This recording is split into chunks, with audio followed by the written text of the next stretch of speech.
Shame. It's a twice weekly show where we review movies from our movie blind spots or list of shame. I'm Adam, I'm Andy.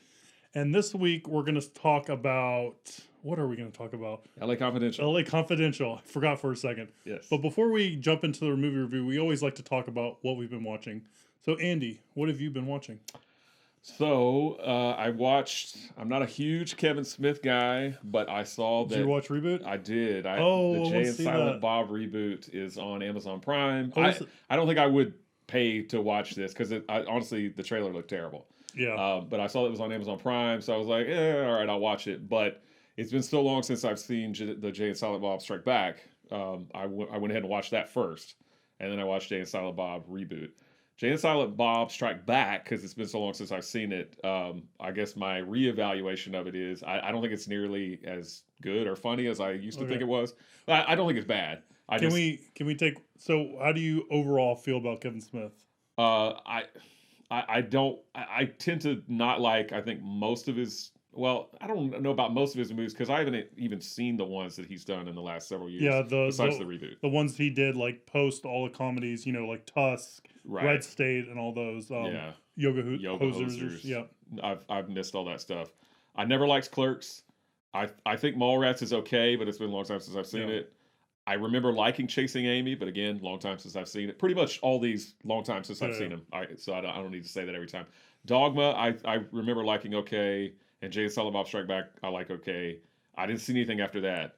Well, I'm sorry, Clerks 2, which I thought was better than Clerks 1, but I don't know that I'm super thrilled with it. So I guess I don't dislike most of his movies, but I'm just like, they're okay. But Jay and Silent Bob Strike Back is still, funny enough. I think it really kicks into high gear once they finally get to Hollywood and they go through the studios and they're being chased around by Diedrich Bader and whatnot. So it's still, held up decently well.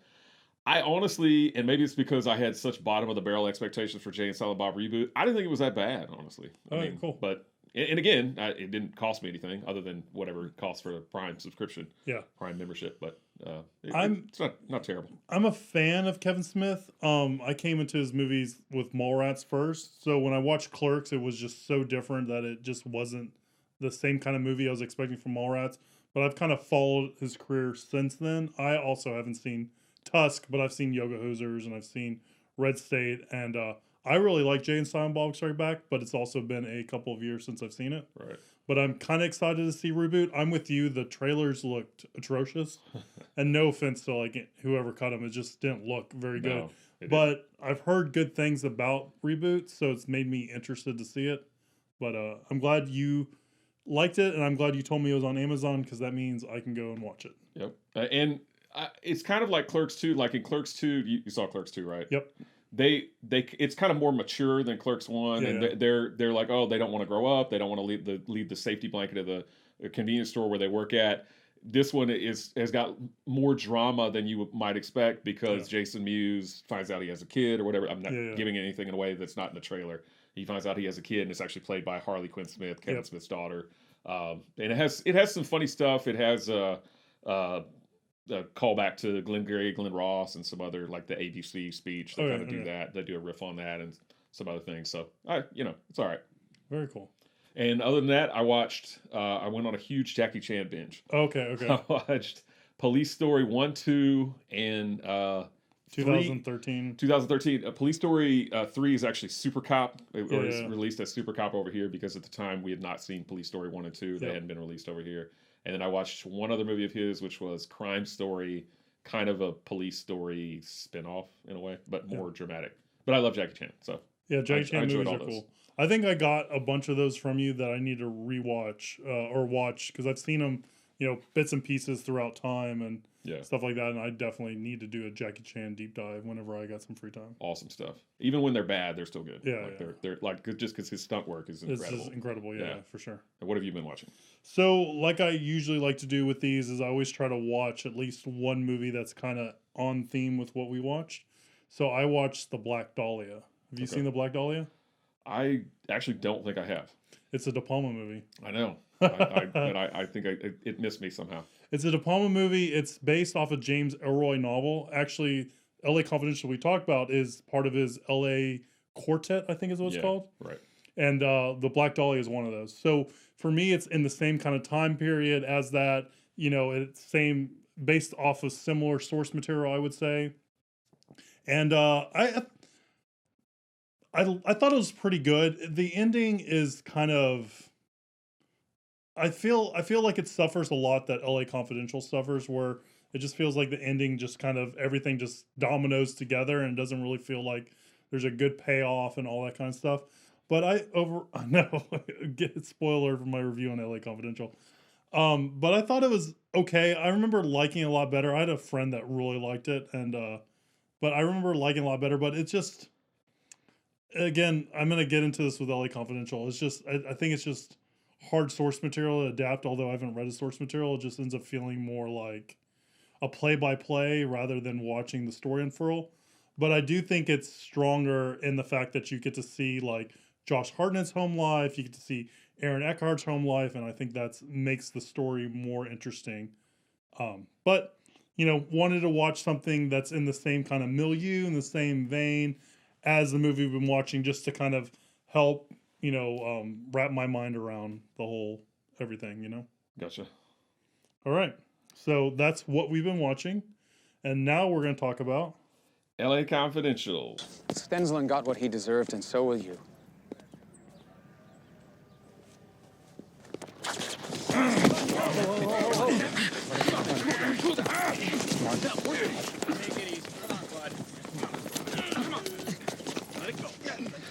Supposed to stay away from the man when his blood is up. His blood's always up. Then perhaps you should stay away from him altogether. So this is a movie that came out in 1997. It's set in 1953. So it's a film noir, or if you want to classify it as a neo-noir, whatever, but it is a throwback to the film noir movies of the 40s and the 50s. The basic plot is there's 3 Los Angeles police officers played by Russell Crowe, Guy Pearce, and Kevin Spacey. And Kevin Spacey actually gets top billing over those 2 other guys because at the time, nobody knew really who those other 2 guys were. Yep.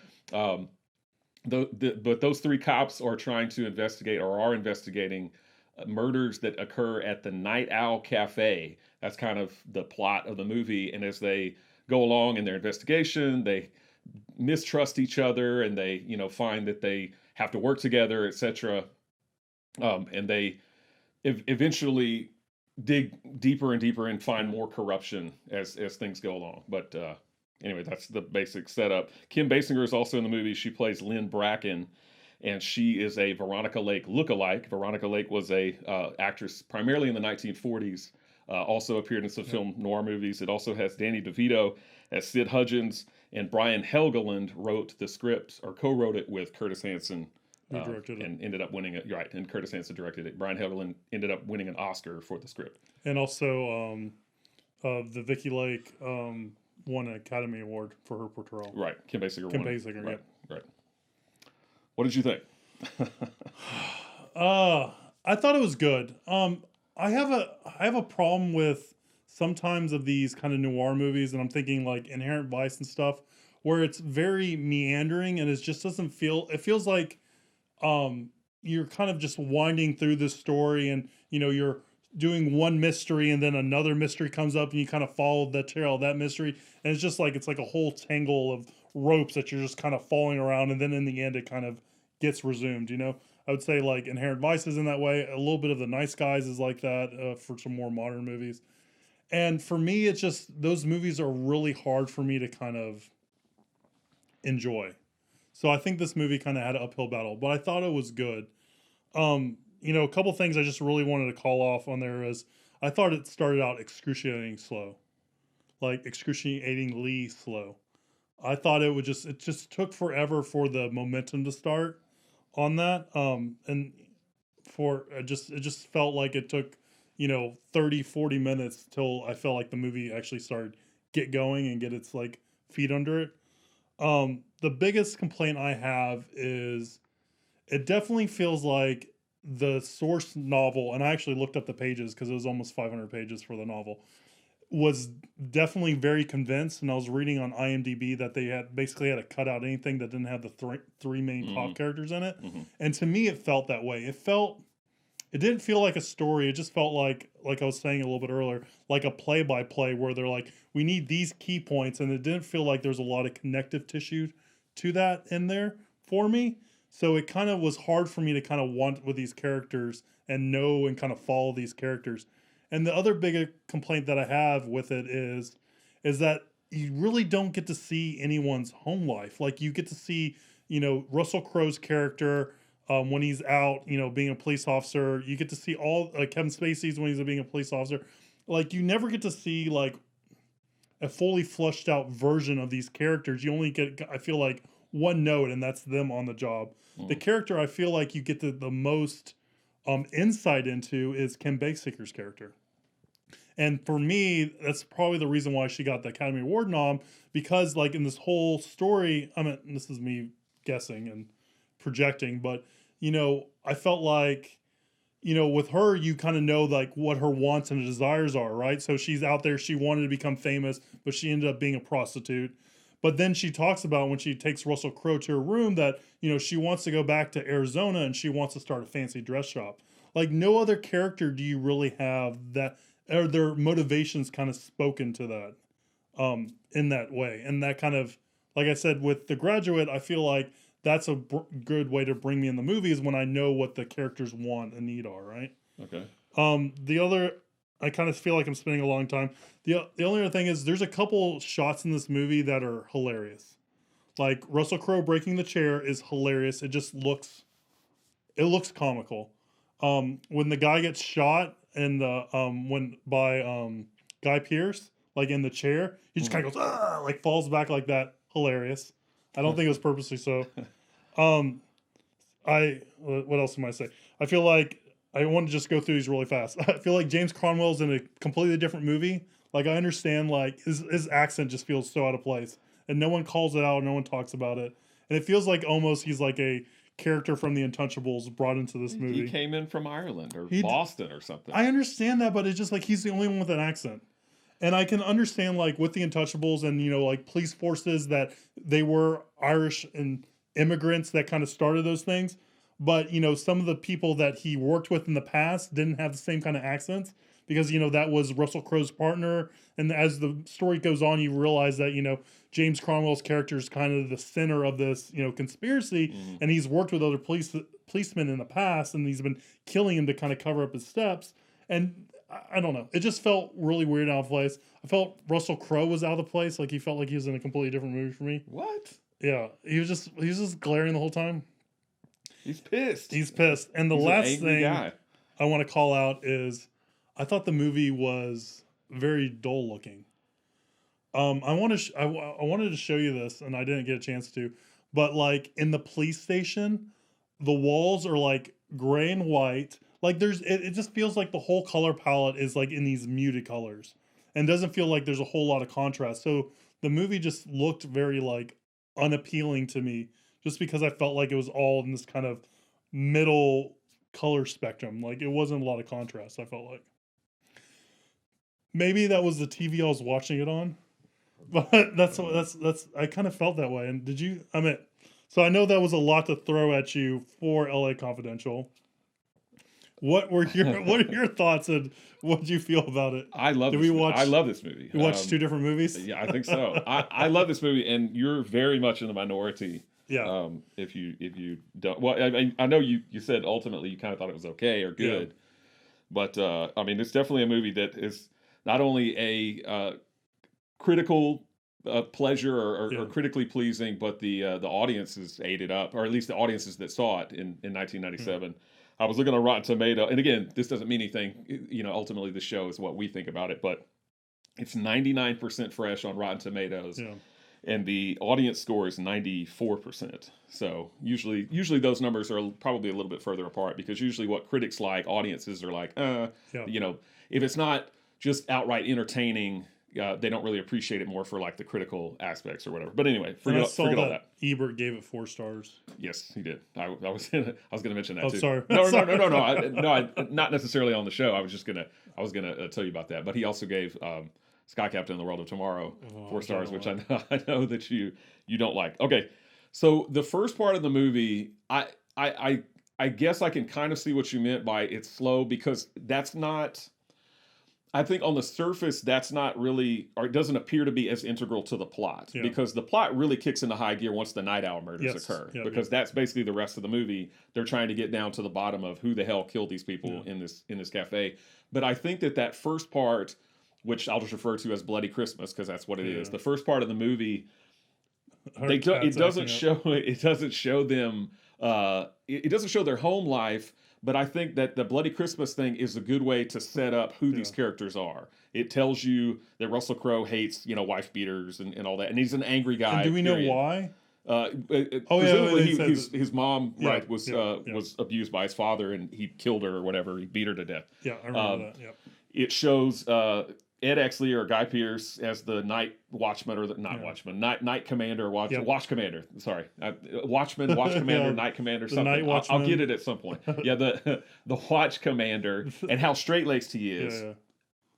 Apparently, he's not as straight-laced as we think because he's definitely kind of slimy like the other characters. I'll get to what I mean by that. He kind of okay. Yeah. I mean he's not going to beat a confession out of a suspect, and he's not going to plant evidence, but he's definitely shady, kind of politically, playing politics because he's the one that suggests to them, the way to get Kevin Spacey to testify is to threaten to take him off that show, right? He does some other little shady things like that, and I mean, let's face it, at the end of the movie, he shoots somebody in the back. So I wouldn't say that he is as straight-laced as he appears. And then, of course, you got Kevin Spacey, who's the fast-talking, slick, kind of wants to be famous kind of guy, and he works with Danny DeVito's character, Sid Hudgens. They set up little pot busts and stuff, so he can get his picture in the paper and all that stuff. But I think the first part of the movie, and I haven't seen this movie. I mean, I saw it multiple times when it was released in theaters, but I haven't seen it in probably a good 15 years or something like that. I think the first part of the movie suffers from some kind of clunky dialogue. Yeah.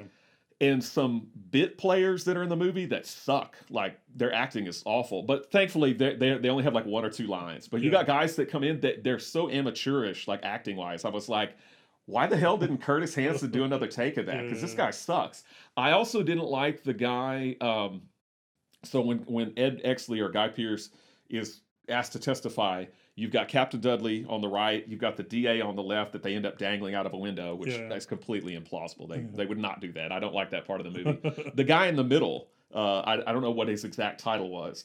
He just seems bored. Luckily, he's not in the movie very much, but he seems very bored, because he's just he was my character. I think so, because he's just like, well, what we're going to do is we're going to just... And it's like, can you speak up a little and have a little more energy? Something like that. Can you emote? Yes, something. And then he walks over to Guy Pearce and he's like, you wear a smart suit tomorrow and you ace them. I was like, that dialogue sucks. Yeah. I didn't like stuff like that. But I definitely...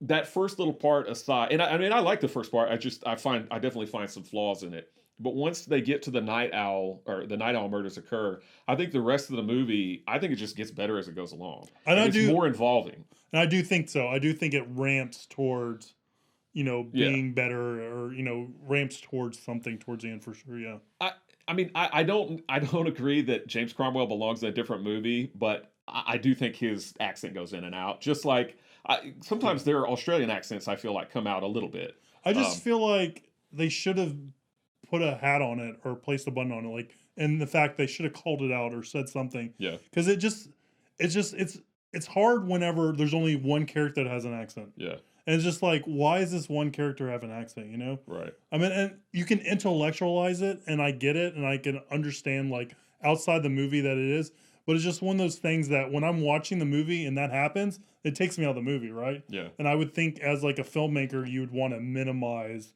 that for your audience. I mean, I'm assuming... And I'm sure I'm in the minority with that, but it's just kind of like, why is he the only one that has an accent? Yeah, well, I'm assuming he was Irish in the book, but I don't know, because I never read the book, but I don't know if that was just whether it came from the book or whether it originated in the movie. I don't know if that's just a way to kind of make him villainous or something. Not that Irish people are villainous, I'm not saying that, but I don't know. I'm not really sure why that choice was made, but again, I don't dislike it as much as you do. But I agree that it comes and goes. Yeah, it's not consistent. And I'm not bemoaning that it's there. It's just, like I said, it was just something that just seemed strange. And like I said, since the movie didn't make sense of it, it just kind of stuck there. And maybe it's because I had such a strong reaction to watching The Untouchables, and that accent feels very much in the world. Like, no accents anymore. And that accent feels very much in the world of Untouchables, you know?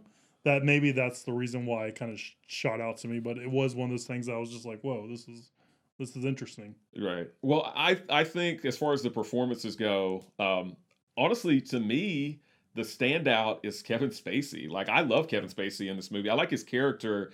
I like that he is, again, he's just kind of almost like a playboy who wants to just be famous. He loves working on this Badge of Honor television show, which he's the technical advisor to.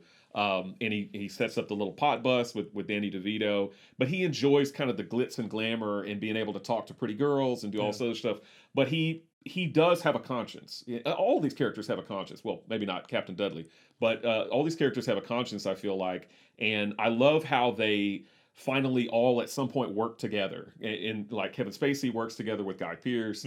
Guy Pearce obviously works together with Russell Crowe, and they have the climactic shootout there at the end of the film. But I like Kevin Spacey because he's going to set the what's his name, Simon Baker, in a very small part. Simon Baker, who was on the Mentalist, right? Mentalist, yep, another Australian actor. Yeah, so they're going to set him up, right, because he's bisexual or whatever, and he's supposed to have some kind of tryst with the mayor, or not the mayor, the DA, right? The DA. The guy gets dangled out the window. But Kevin Spacey is conflicted about it, and ultimately he goes to try and tell him not to do it, but the guy's already dead. So I really enjoy kind of the things that happen to these characters. And again, I feel like it just unfolds really, really beautifully and gets more and more interesting. And I've seen it, many times, but I still, watching it this time, I felt like I was watching it almost for the first time. I was like, oh, I can't wait to see what happens. Oh, I can't wait. For me, I was thinking about what you were saying, and I think Danny DeVito is the most interesting character for me. Really? And I think I would have preferred to see a movie that kind of followed him around, and like you could still have all these interactions with these characters, and maybe more from his point of view of what's going on, to kind of see all these things that are kind of happening. I definitely think he's underutilized in the movie because he's the semi-narrator of the film, but his narration just kind of drops out, at a certain point, and you don't really hear it. It has to because of what happens to him. But even before that, there's very little narration by him. I felt like they probably could have used a little bit more of that. I could have used more of, and it's because I'm a fan of this guy's acting, I could have used more of David Strathairn, however you say his name. He's the guy that played Pierce Patchett. So the guy that's the guy that runs Fleur de Lis. That they go talk to. He's not in the movie a whole lot, but I like that guy a lot. I thought he was awesome. Yeah. I do have a question for you on that, though. What's that? His house, is that the same house that's in Invisible Man 2020? Because remember when she's walking out, like the front of his house? It looks a lot like it. Yeah, it might be. I don't know. Because I'm sure like Invisible Man 2020 takes place in the Bay Area, but I'm sure they shot it in LA, so I'm sure that could have been the same thing. But it might I was like, that looks oddly familiar. That's an interesting architectural detail. But I thought he was great. I think all the acting was really good. I didn't get as caught with, the bit players, not being up to the same caliber as all the other people. It all seems to be concentrated toward the first part of the movie. Oh, I'm sorry, I lied. Most of it is concentrated towards the first part of the movie. I don't like the older woman whose daughter is killed that she has to ID. Oh my gosh, she was so over the top. She's not very good. She's so over the top. She's not good. And I was watching it with Kirby, and Kirby's like, just wait. There's another scene with her, and she's just like she's like John Boyega, 11.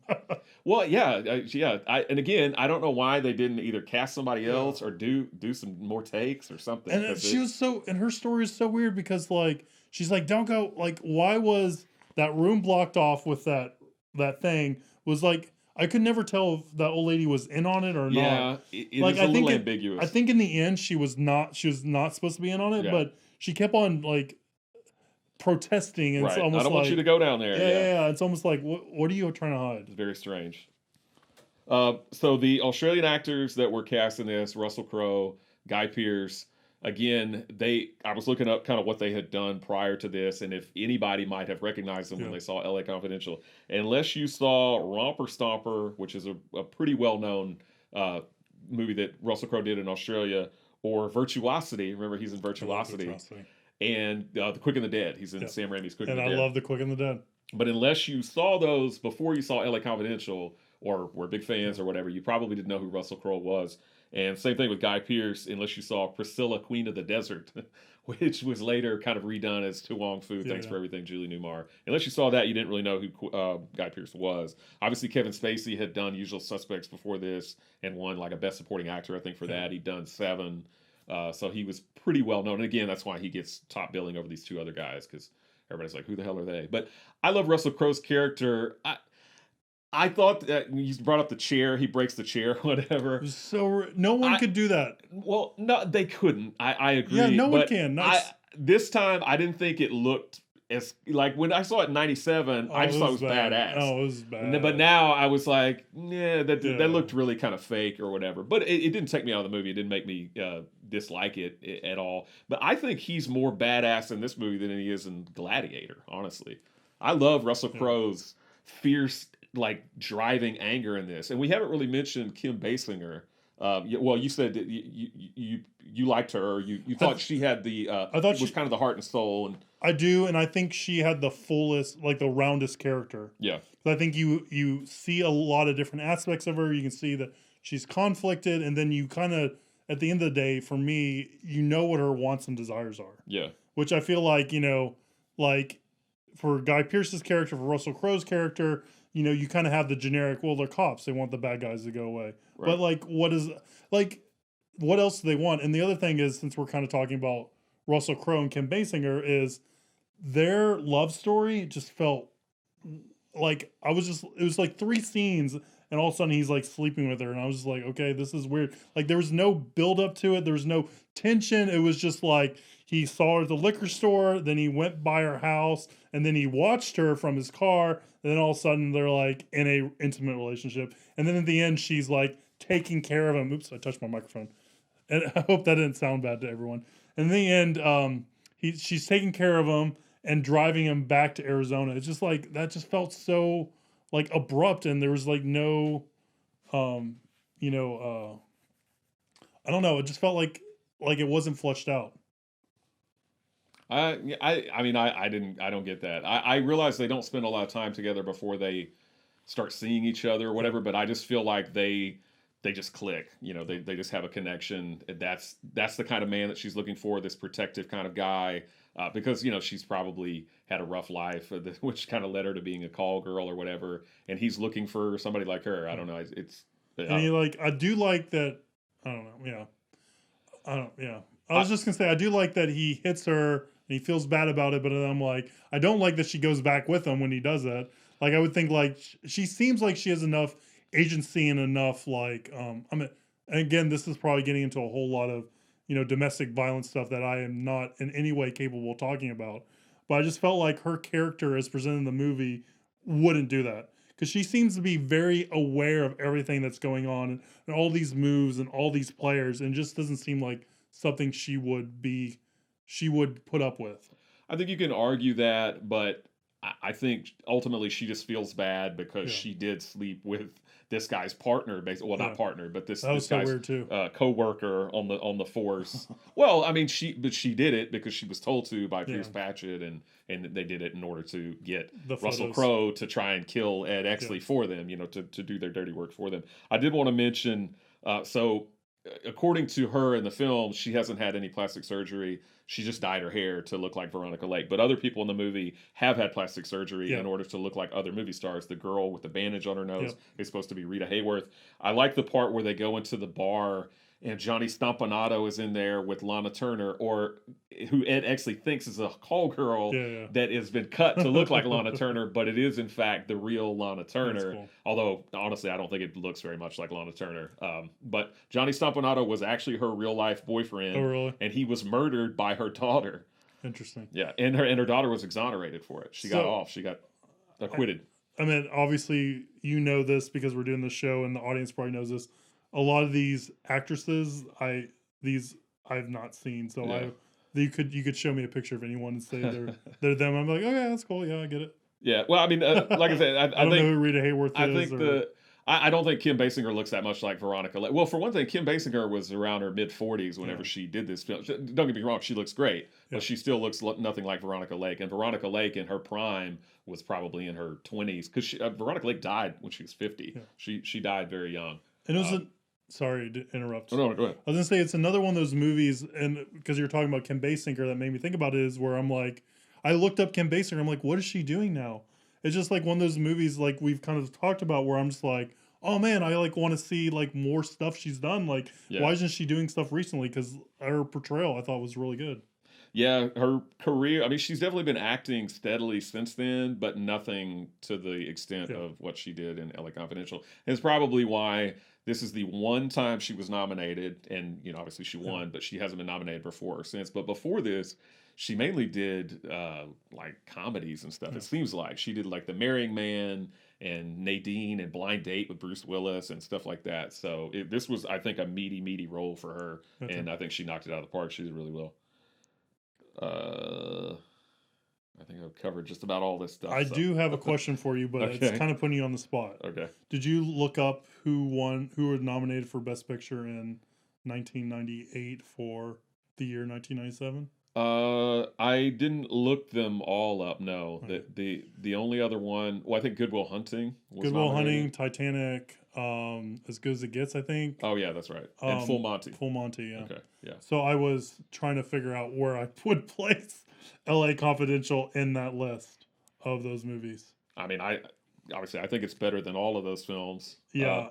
I was really rooting for it to win the Academy Award that year, but everybody knew it was not going to because nothing could stop Titanic that year except an iceberg.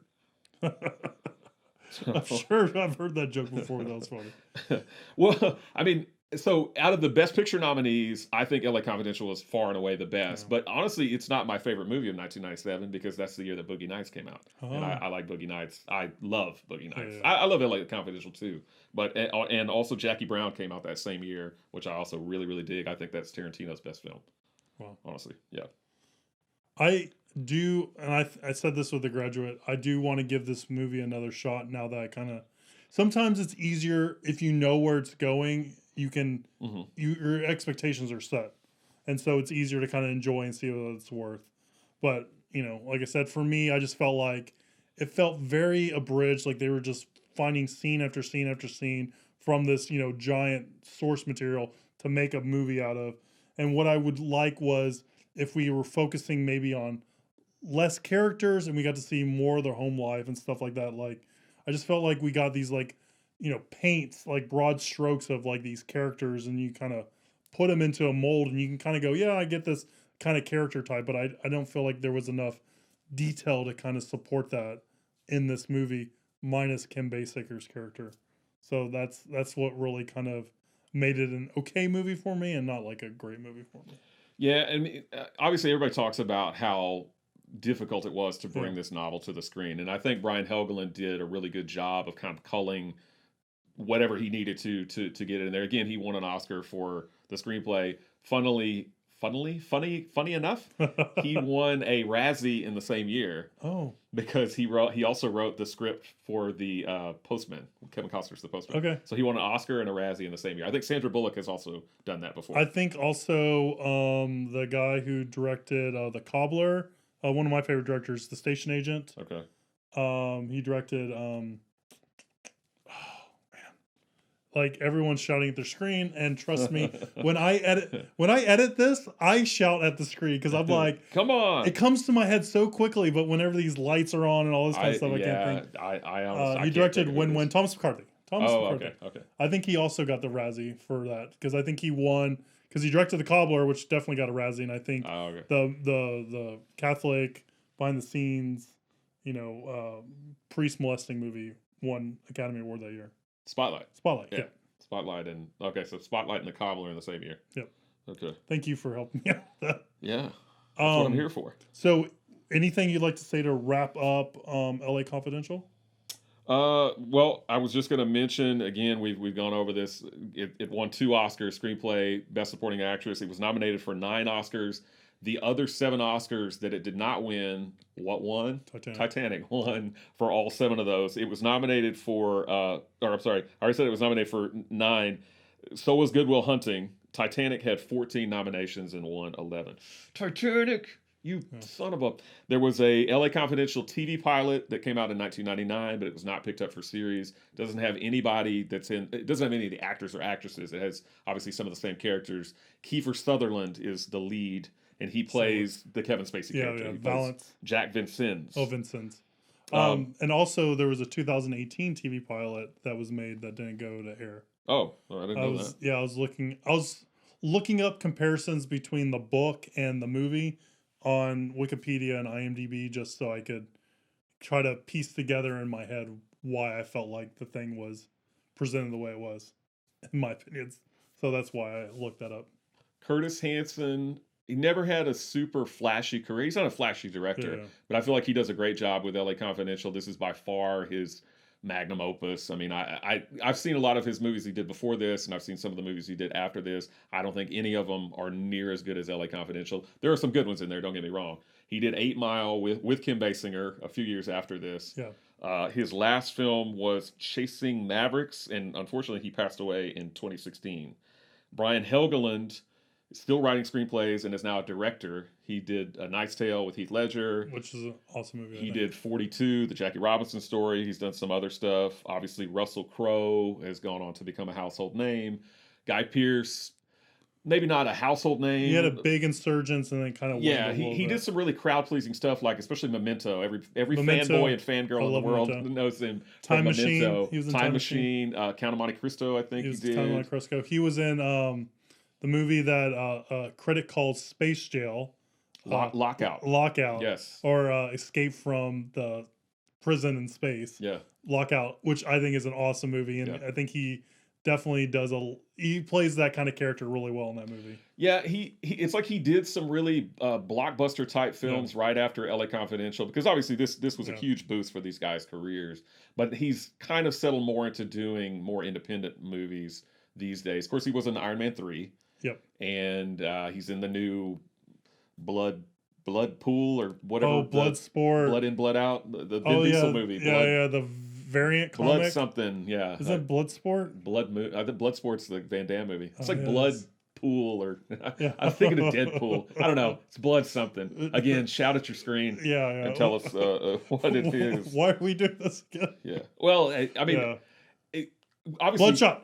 Bloodshot. Yeah. I think obviously we would have probably seen it by now, but because of everything that's going on, all these movies are being delayed and being released to streaming and whatnot. And Russell Crowe's had the same kind of almost career path that Guy Pearce has, where he was very popular. He had The Gladiators, he had Cinderella Man, and then kind of his career kind of waned after that.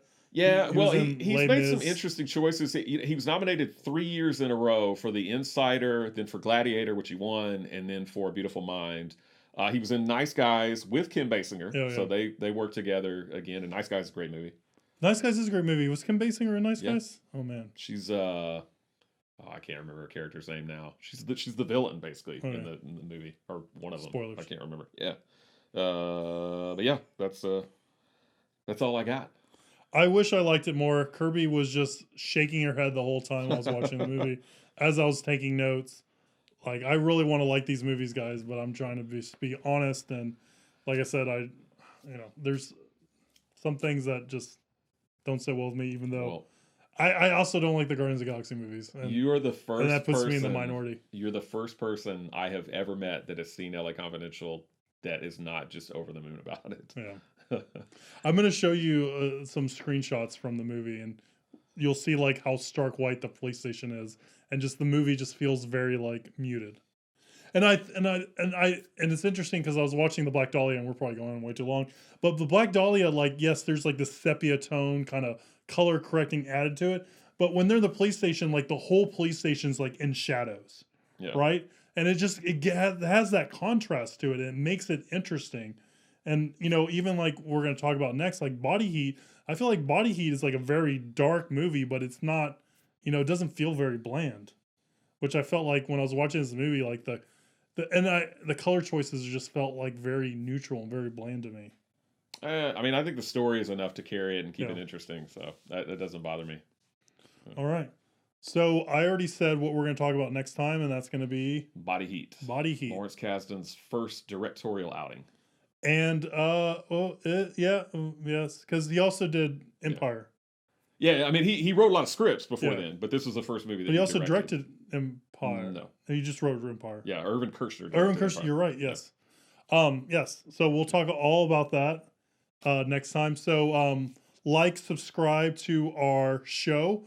We're in iTunes as a podcast, and we're also on YouTube. If you guys are watching any of those, you can jump around and see. Shoot us an email with your questions, which we'll answer at realshame@gmail.com. Follow us on Instagram, and we will catch you next time when we're talking about Body Heat. And let him know what you think about LA Confidential, because it's awesome. Yeah, leave a comment below if I'm wrong. Probably am.